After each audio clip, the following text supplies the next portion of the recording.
The Iranian regime is panicking over the loss of support, just as pressure from the United States tightens on Tehran's most sensitive points: oil, the Strait of Hormuz, and dependence on China.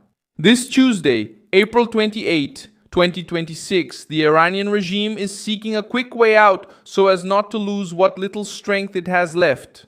But the Trump administration is surrounding Iran in every possible way. For years, Tehran has bet that Beijing would be its safe backup.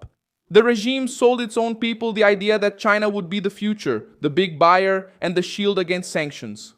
Before the war, according to information circulating in international news, 97% of Iran's oil exports went to China. Shadow ships, hidden refineries, sanctioned banks, and alternative financial routes were set up with one goal: oil would keep leaving and money would keep coming in. But that bet started to backfire on the regime itself. China buys Iranian oil, but it doesn't depend solely on Iran. Beijing needs the Strait of Hormuz to remain open to keep the energy flowing from several Gulf nations, such as Saudi Arabia, Qatar, Kuwait, and Bahrain. That's why Xi Jinping argued that the passage of ships through Hormuz should be preserved. He stated that this serves the interests of the region and the international community. For Tehran, it was a tough message. China wants stability, not a permanent crisis created by the Ayatollahs. That's where isolation hits hard. I'll tell you all about it in a moment. But now, you'll want to be subscribed to the channel to stay well informed. Real-time information with the best journalistic quality ever seen, with the credibility Milson Alves is known for. Iran tried to use Hormuz as leverage to pressure the world, but ended up also pressuring its own buyers. When ships avoid the region, oil prices go up, gas gets more expensive, plastic weighs on the industry, transportation feels the shock, and China calculates the losses. Beijing may criticize Washington in public, but it doesn't want to put its economy at risk to save the Iranian regime. The pressure has already reached the Chinese economy. Recent reports have pointed out a drop in car sales, factories slowing down production, and toy plants shutting down amid rising costs related to energy and plastic. In April, released data showed a 26% drop in car sales in the first 19 days of the month and a 27% decrease in vehicle production in the first 2 weeks. This kind of data changes Beijing's political calculations because it shows that the crisis in Hormuz is no longer distant. For Tehran, the signal is serious.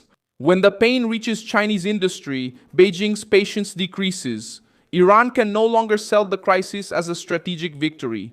If Hormuz becomes unstable, if shipping traffic declines, and if energy becomes more expensive, the regime starts to be seen as a problem, even by those who previously profited by buying discounted Iranian oil.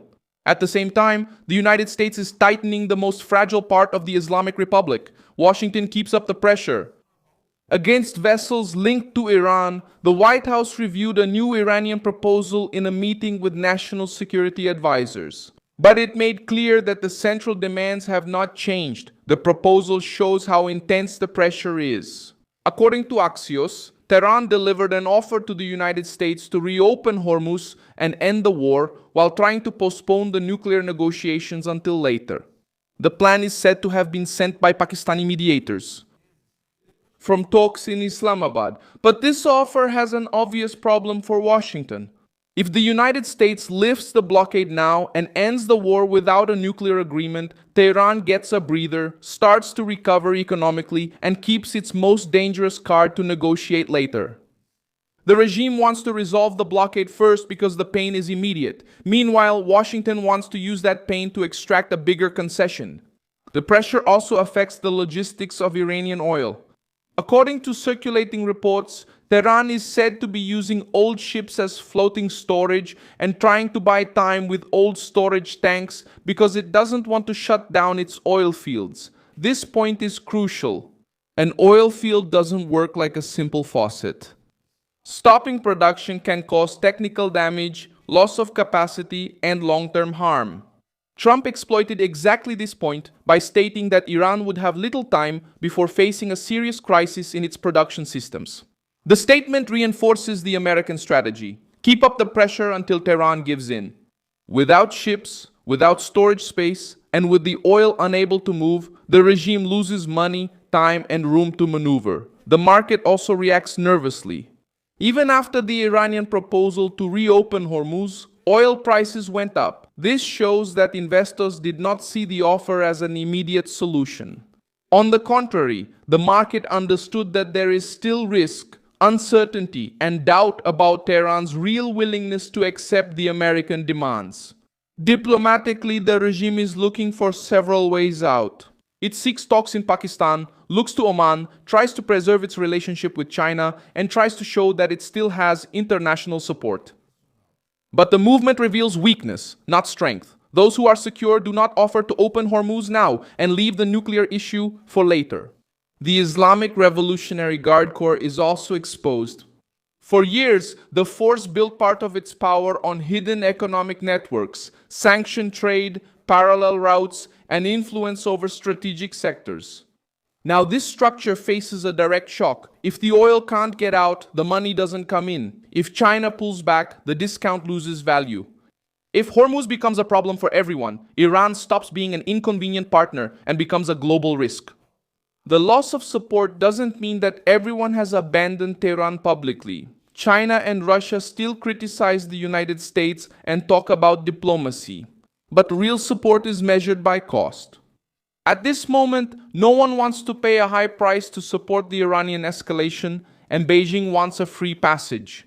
Moscow may receive Iranian officials, but it doesn't replace the Chinese market. The Gulf nations also don't want the regime to turn a vital route into an instrument of blackmail. For the United States, this is a moment of strategic advantage. Washington doesn't need to accept a rushed proposal if it only gives the regime breathing room without resolving the nuclear issue. The White House knows that Tehran wants to separate the issues. First, ease the blockade, then talk about uranium, but that's exactly the risk. If the blockade is lifted before a strong concession, the regime gains time to reorganize its economy and return to the table with less pressure. Tehran's panic comes from this combination. China wants stability, the market wants security. The United States maintains pressure, Iranian oil faces barriers, and the regime's diplomacy seems more like a survival attempt than a show of strength. Iran tried to show that it could shake the world by closing Hormuz, but ended up revealing its own dependence. And Trump found out exactly how to make the sorcerer get a taste of his own medicine. Like this video, subscribe, and check the comments at the end to stay engaged with the Milson Alves news community.